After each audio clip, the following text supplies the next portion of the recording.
Good morning everybody. We are collaboration crew from KVBSF Dabla.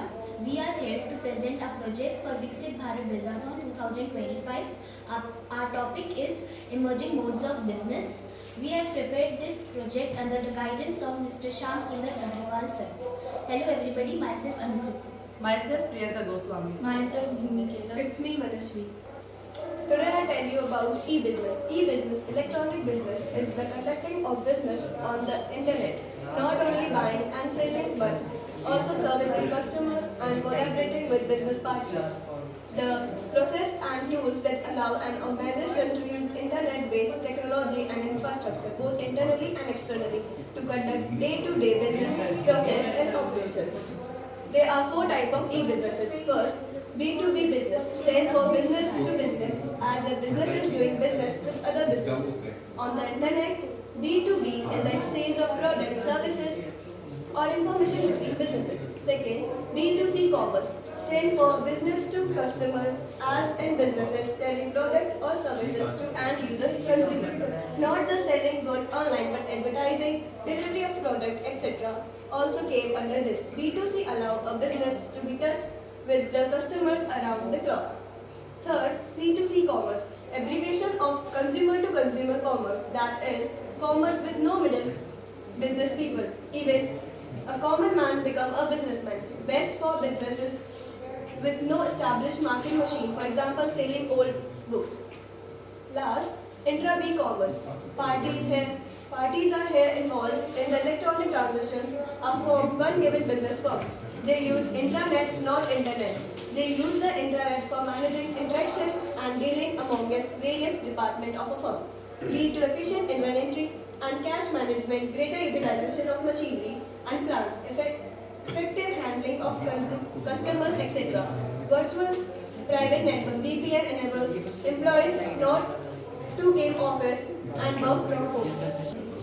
Now, some applications of e-business include e-delivery, e-auction, e-procurement, e-communication, and e-trading. Benefits of e-business are easy to form, global access, easy accessibility, consumer friendly, customized products, movement toward paperless society, time and effort saving, wide range of payment options.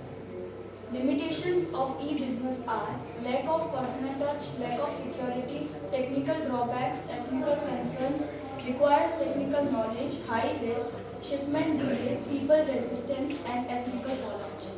Despite the limitations, e-commerce is the way forward because it offers significant advantages like 24/7 convenience, low cost, and global market that access and overweight its drawbacks. While issues like security risk, lack of personal touch exist, technological adjustment like online transactions and modes of payment. Online transactions. Step 1. Find an appropriate and reliable shopping website and register on it. Step 2. Browsing the product and selecting the desired one with place of delivery. Step 3. Proceeding the payment window and choose a suitable modes of payment. Modes of payment: cash on delivery, check, credit and debit cards, digital cash and net banking transfers.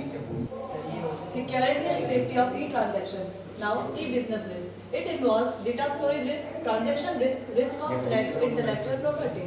Transaction risk involves default on order taking or giving, default on delivery, default on payment. Now next is outsourcing, the process of contracting out less important such that non-core business activities to external agencies that are highly specialized in those business activities. In outsourcing, companies contract out certain activities to other firms that specialize in them.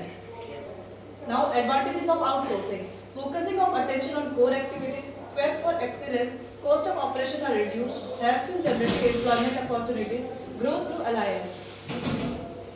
Now, disadvantages of outsourcing: confidentiality breach, sweet outsourcing, ethical concerns, resentment in home countries.